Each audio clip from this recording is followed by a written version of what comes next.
ចាលោកសេនេះគឺយើងឈានចូលដល់វគ្គទី4នៅក្នុងកម្មវិធីវិបត្តិខ្ញុំជាបន្តទៀតហើយយើងមានមួយសំណួរដែលនៅសល់ពីវគ្គមុនគាត់សួរថាបើសិនជា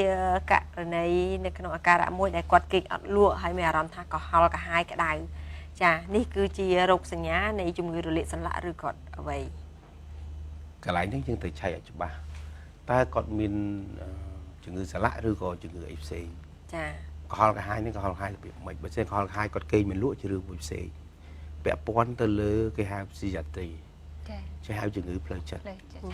ក្នុងករណីបងប្អូនត្រូវចាំថាបើសិនជានៅក្នុងប្រធាននៅក្នុងអានេះយើង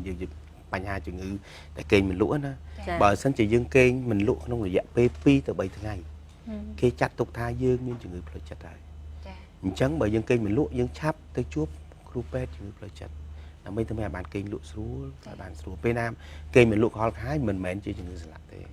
ជំងឺសន្លាក់គឺជាជំងឺដែលរលាកនៅក្នុងសន្លាក់យើងនិយាយខ្លីឆាប់យល់ណាអញ្ចឹងបានន័យថាជំងឺសន្លាក់បានន័យថាវារលាកនៅក្នុងសន្លាក់បើមិនជាយើងគេងកុហលកាហាយយើងគេងមិនលក់អានឹងជាជំងឺផ្សេងហើយមិនមែនជាជំងឺសន្លាក់ទេចាបាទចាចាលោកសេនេះកញ្ញាវគ្គនេះគឺជាវគ្គដែលយើងនឹងទទួលទូរស័ព្ទពីសំណាក់លោកសេនេះកញ្ញាបងប្អូនប្រជាពលរដ្ឋរបស់យើងហើយនេះខ្ញុំជឿថាតើតើអំពីប្រធានបទនេះប្រហែលជាមានបងប្អូនយើងជាច្រើនជាពិសេសលោកអ៊ំលោកពូអ្នកមីងដែលគាត់មានវ័យចំណាស់អាចនឹងជួបនៅជំងឺរលាកសន្លាក់នេះច្រើនគាត់អាចចូលរួមសួរជាសំណួរផ្សេងដែលលោកអ្នកកំពុងតែឆ្ងល់ហើយកំពុងតែកើតមានចំពោះខ្លួនតាមរយៈលេខទូរស័ព្ទ078 8ដើមនិង114ចាឥឡូវនេះយើងមានប្រិយមិត្តរបស់យើងខលចូលហើយសូមអនុញ្ញាតទទួលទូរស័ព្ទ Halo ជំរាបសួរបាទជំរាបសួរចាសួស្តីបាទសួស្តីបាទជំរាបសួរលោកគ្រូហើយជំរាបសួរវិទ្យាករទាំងពីរអ្នកផងដែរខ្ញុំឈ្មោះវិបុលនៅអូបៃក្អមនៅរាជធានីភ្នំពេញនេះខ្ញុំកាលពីខែនេះខ្ញុំតតបាល់ទៅទុកជើងគ្នាទៅវាហើមជង្គង់លោកគ្រូហើយដល់ពេលអញ្ចឹងទៅខ្ញុំក៏ស្អំជាមួយបល័យទៅវាបាត់វាអនដល់ពេលមកដល់ខែនេះវានៅអួលតិចប៉ុន្តែយើងអាចបោះលេងកីឡាបានធម្មតាតែជង្គង់ហ្នឹងវានៅអត់ប្រក់ដូចធម្មតាវិញវានៅរៀងហើមអញ្ចឹងខ្ញុំគិតថាវាប៉ះពាល់អីដល់ទៅមុខទៀតឬក៏ខ្ញុំត្រូវតែទៅពេទ្យដើម្បីទទួលការព្យាបាលបន្ថែមទៀតឬក៏យ៉ាងម៉េចលោកគ្រូមានបានទៅពេទ្យហើយនៅអូនបាទសុំទោះមានបានទៅពេទ្យហើយនៅអត់បានទៅពេទ្យផងព្រោះយើងធ្វើតាមបែបបុរាណគេយើងយកបល័យជាមួយស្រាដើម្បីយើងស្អំគុំគឺដល់ពេលទៅវាពីមុនយើងដាក់អត់រួចទេដល់ពេលឥឡូវយើងអាចដើរបានធម្មតាយើងអាចលេងកីឡាធម្មតាប៉ុន្តែវាតែគាត់ឈឺណា 100%ទេវានៅឈឺអ៊ូលអញ្ចឹងចាហើយអញ្ចឹងខ្ញុំចង់សួរលោកគ្រូតែអាហ្នឹងវាយើងអាចព្យាបាល 100% ឬក៏ត្រូវតែទទួលការព្យាបាលឡើងវិញអាហ្នឹងចាអរគុណណាយើងនឹងឆ្លើយជូនណាវិបុលជំរាបលាបាទជំរាបលាចាឥឡូវគាត់សួរថាគាត់ទាត់បាល់តែពេលឲ្យគាត់ផ្លាត់អញ្ចឹងទៅហើមជង្គង់ចាពីមុនហើមខ្លាំងឥឡូវជាអាចទាត់បាល់បានហើយប៉ុន្តែនៅហើមតិចតែនេះវាជារោគសញ្ញានៃជំងឺរលាកសន្លាក់ហើយគួរតែទៅពេទ្យអត់បាទអរគុណបុលបាល់ទាត់អូខេល្អបងក៏ចូលចិត្តលោកគ្រូក៏ចូលចិត្តហើយលោកគ្រូក៏ជាគ្រូពេទ្យព្យាបាលផ្នែកជំងឺបាល់ទាត់នឹងដែរហើយកន្លងមកក្នុងការព្យាបាលបងនៅក្នុងសហព័ន្ធបាល់ទាត់ហ្នឹងយូរហើយផ្នែកបាល់ទាត់ហ្នឹងនៅក្នុងជម្រើសជាតិអីដែរអូនឯងសួរសំណួរហ្នឹងគឺពេញចិត្តនឹងបងអ្វីសំខាន់ខ្ញុំសូមលើកឡើងថាហេតុអីបិណ្ឌជើងវិបុលឯងនៅតែឈឺនៅតែហើមរយៈពេលយូរហើយនៅតែឈឺនៅតែហើមការព្យាបាលអីដែរហេតុអីនៅតែហើមក៏ប៉ុន្តែអ្វីសំខាន់អូនគួរដឹងថាពេលដែលប៉ះទង្គិចភ្លាមហាមដាច់ខាតខ្ញុំសូមសំណូមពរប្រជាជនឬបងប្អូនទាំងអស់ឬក៏អ្នកទាំងអស់ថាពេលដែលប៉ះទង្គិចភ្លាមហាមដាច់ខាតអត់ឲ្យយករបស់ក្តៅយកមកបិទនៅលើនឹងទេអានេះខ្ញុំសូមហាមដាច់ខាតសូមបំពេញនីវហើយបំពេញនីវទៀតនេះជាវិធីសាស្ត្រមួយដែលមិនត្រឹមត្រូវខ្ញុំសន្មតថាមិនត្រឹមត្រូវហេតុអីមិនត្រឹមត្រូវចាំខ្ញុំបកស្រាយតាមក្រោយអញ្ចឹងហេតុអីជើងបងអូនឯងនៅហើមនៅឈឺដល់ថ្ងៃហ្នឹងបើមិនអូនឯងធ្វើតាមវិទ្យាសាស្ត្រពិតគឺរយៈពេលយ៉ាងតិចរយៈពេលយ៉ាងច្រើនមួយអាទិត្យគឺអូនឯងអាចជាខ្ញុំបានទៅប្រជុំបានពិភាក្សាគ្នាពីបញ្ហាហ្នឹងគឺការបិទបល័យហ្នឹងគឺជាការមួយមិនត្រឹមត្រូវបំផុតពេលណាអូនឯងបិទទៅក្តៅពេលណាក្តៅវានឹងចេញសេរ៉ូស៊ីតេ cái hai zero tế cái tức được ngày bị không ai dễ về số đáp tức ngày bị trôn trong chữ cùng nừng chúng tôi ơi liệt cho cung nâng canh là khăn chẳng thưa ơi cáp chia ba nước ra dạ bế du ông vậy nè chẳng ọt trong trời thì ham là chặt ngày cái đó bà xin ôn từ tuột ba tuột ấy ôn ọt vô lấy mà xóm thế cứ vô chùm đất tại mũi cốt cứ ôn trơi vô tức co tức để chẹt bằng phốt vô mà xóm trong cho nó nừng anh đang chia chùm đất sầm khăn tụi bởi miền sprite của sprite để cái bánh nó có cái bánh để chẹt đây khi ọt oi phải cái đào thì cái đáy viên đừng miên chiêm rồi tức đừng ấy hô trôn trong sả lạ tại bờ sân chìa ôn ai đại thì chết dạ pe mà tên cao đừng chìa pe để ba tự kích liếm con tại vô tức co hay chỉ tức đại tầm lái để thao bằng phật không tạt pi rồi bay buôn rồi nhưng ai xóm ai ở trường những chìa hay ôn anh chiêng trong dạ pe clay tiệt đời xa ấy pe đại dương xóm tức cọ tới chiêng nó vì lên chành máu tức đừng ấy lên chành máu ca để liệt ọt miến cao sẽ ca cái hai là sẽ li tôi sẽ say nó tam cho cùng nó bị chặt nghi đừng chặt độc pe na vì ọt là liệt bên đừng nghi độc pe na vì liệt đôi những ọt độc chẳng đôi đám chơi môi đại vì liệt vì mình nghĩ độc hay đám chơi môi đỏ là liệt cứ bị chặt độc ok anh ấy chỉ đường mùi nè chẳng cạp chỉ bán online của ta taro cupet làm 70 cho công này là bình bà xin chỉ ọt thế ngày có ai online đừng coi chữ ngư sửa lại cho cung online lên bài lên bao bán là hốt ai đào bàn ok con xong ăn nhà chùa prem mệt đã cầm bông rong trắng hello chụp sữa chụp sữa bông trời sữa đây ớ chụp sữa cho nên xem xong scotch muaอยู่น่ะใส่ทานchia sẻ xong mày lươn tính ngọn chả bong ôn một số con thía chả số con thía từ sập mà pina con thía ôn kho trên bị thay bàn tay mình chơi tới bàn tay mình cháy miên sầm nồi anh chơi ôn chả bong ôn miên sầm nồiกันลูกครูดอกจ้าพัวôn miên sầm nồiเตะตรงนึงจะอังขนองบองจะอังขนองôn ônผลิตตะกอนไก่จำให้ôn miênจิตปนน้องเชียงตีôn từตัวกาเปียบ้านเลยมันดีไปบ้านเกาะไปตัวไงเหยียบไปดับบนไงไหมจังจังชัวปีวิธีการค่าปีลูกนกตาค่ะônกูเพิ่มมาเยอะจังนี่เราเรียกสลักนองเนาะก็สกายจะอังนองอัดเงินไปเตะไทยปรับแค่ก็สิกาจะอังนองเอาโซ่สลัดตักจำนั่งให้เรียนเจ็บปวดแล้วห้องเชียมถ้าจะบ้องอ้อนอะไรซ้อมครัวบ้องจ้าก็ไปอ้อนเกงโลหายอ้อนอะไรเงาบนมาเนี่ยก็จะมีอย่างนั้นเกงมันเนี้ยมาช่วยเลยอ้อนอ้อนจังมันมาแต่อยู่บ่อปีดูโรครูดอกตาแค่ค่ะอ้อนกูเธอไม่ใช่มีวิธีไอ้คลาดได้ช่วยอ้อนมีสาระเราได้วิธีก็อาจทุกอย่างที่มีบนเตยเยอะวิธีเซ็งๆเนี่ยอาจช่วยกับเป็นทอยคลาบ้องรองไอ้นั่นมีอารมณ์ถ้าชื่อจับแต่เลยจะอังนองหรือของกับอาบางคนคลางคือจับคลางไปคลางมันเทียมจะหมอให้เทียมเป็นตามเราไม่ใช่ไม่ใช่ไปคลางมันตามทำไมจีบจ้ะให้นั่นกับบ้านั่นเรียนไงสัตว์เป็นวิธีใช่ไหมเรียกหนังแปรเป็นวิธีในขณะด้วยจะอวยจังบองปันได้ที่อดบางชายลายมอเลยสบายเยิงให้ตาเกียบบ้านได้ได้เยิงก็บองให้สักไงนี่อ้นมินไว้มาให้อ้นหมันชนะ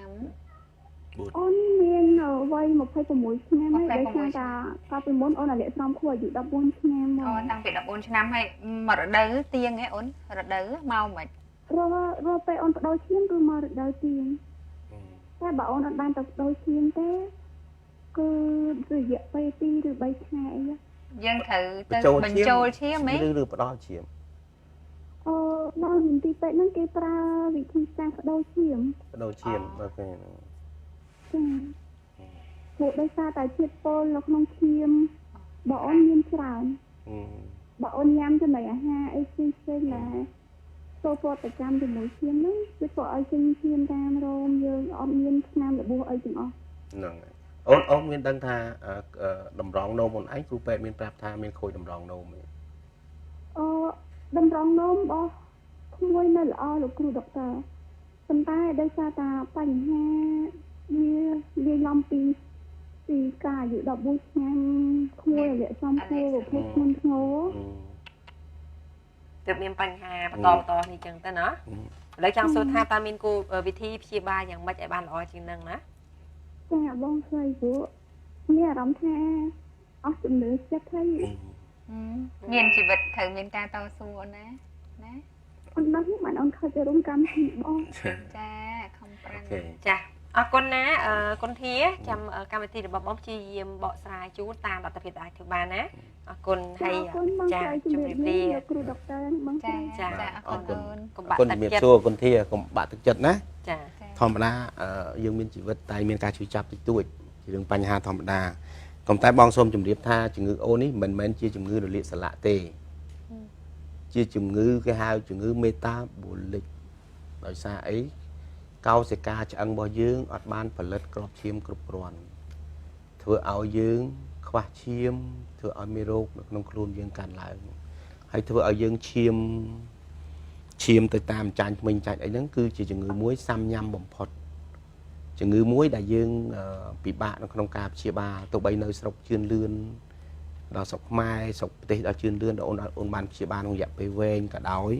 ក៏ការព្យាបាលរបស់យើងហ្នឹងគឺមិនសូវបានផលដែរគំតែអូនត្រូវព្យាយាមតទៀត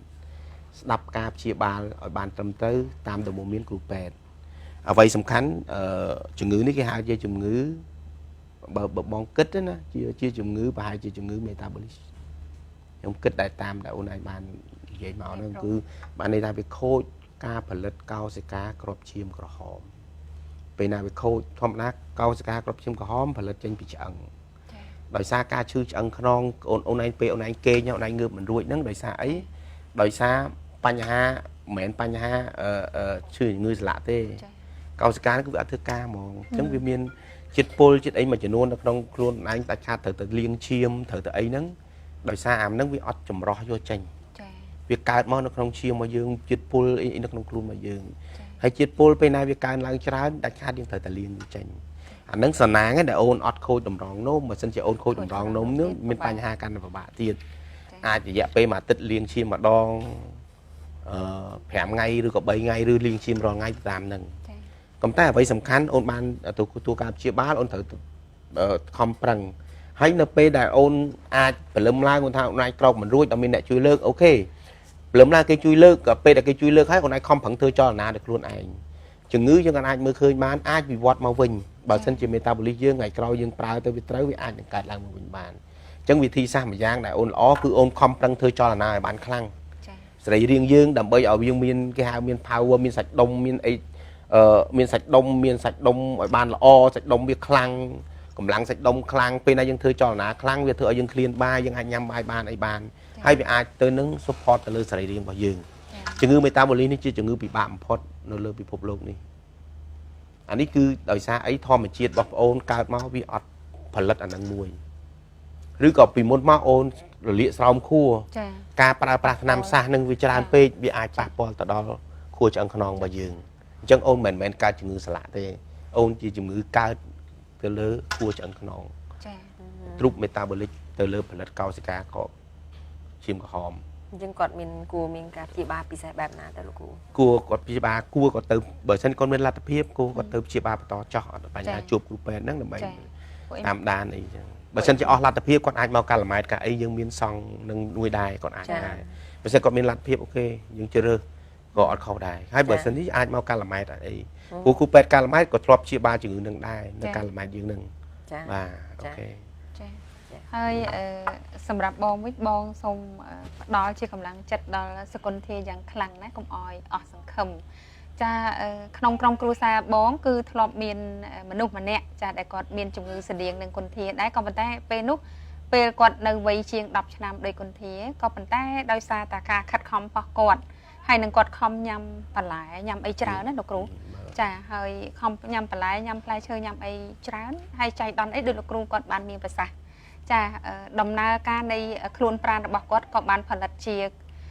ខួរឆ្អឹងខ្នងគាត់បានផលិតគ្រាប់ឈាមវិញមិនធ្វើឲ្យគាត់ស្លេកស្លាំងមិនធ្វើឲ្យគាត់ធ្លាក់ឈាមហើយមិនធ្វើឲ្យគាត់បញ្ចូលឈាមហើយគាត់ឥឡូវនេះចាគាត់ក៏បានក្លាយខ្លួនជាវិជ្ជបណ្ឌិតម្នាក់ដែលដើម្បីនៅក្នុងស្រុកខ្មែរដែរចាអញ្ចឹងគុនធាបងសូមផ្ដល់ជូនអូនកម្លាំងចិត្តដល់អូនណាថាកុំអស់សង្ឃឹមបាទខំប្រឹងប្រែងចាអរគុណច្រើនចា អញ្ចឹងសម្រាប់អ្នកដែលមានសំណួរផ្សេង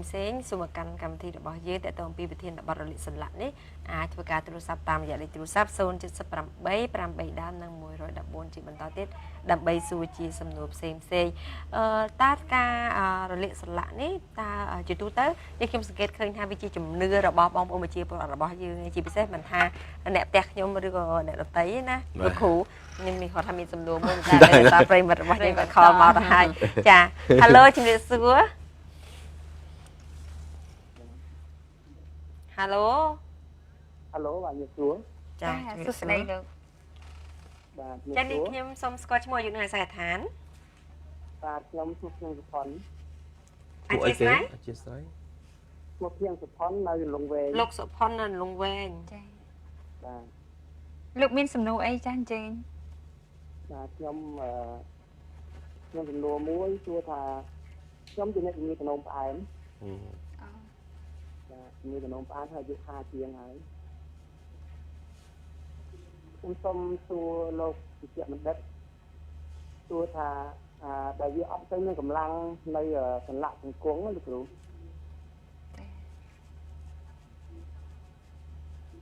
ចាលោកអញ្ជើញមានប្រសាសន៍ ទៀតមកចា ហើយយកទៅមានកម្លាំងនៅសន្លាក់បាជង្គង់នោះសួរថាតើអានឹងវាជំងឺសន្លាក់ដែរឬក៏យ៉ាងណាទេ តែប៉ុណ្្នឹងទេលោកសុផុន បាទមានតែប៉ុណ្ណឹងចាស់ប៉ុណ្ណឹង អរគុណលោកចា ចាសម្រាប់សំណួរនេះយើងនឹងធ្វើការបកស្រាយនៅវគ្គចុងក្រោយនៅក្នុងកម្មវិធីវិបត្តិខ្ញុំនៅក្នុងគណៈពេលនេះពីកម្មវិធីសម្អាតអ្នកសម្រាប់បន្តិចសិន បាទ ចាជំរាបលា